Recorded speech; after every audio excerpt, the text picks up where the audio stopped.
اللهم صل وسلم وبارك عليك يا سيدنا محمد. عملت صينية كيكة عسل عسل عسل. دي كوبايتين دقيق على بيضتين.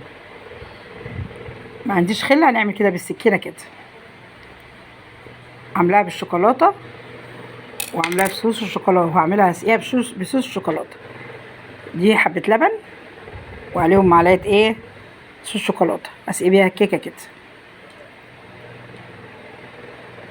اللي عايز يشوفها يخش قناة تيتا فاطمة في المطبخ.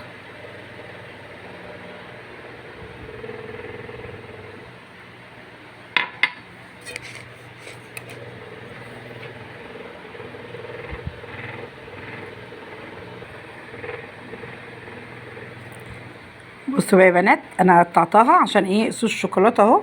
كوبايه اهي شايلاها من الخليط بتاع الخلاط. هنسقيها بقى كده. الله الله الله على الجمال. قطعتها عشان كنت تخش كده جواها كده.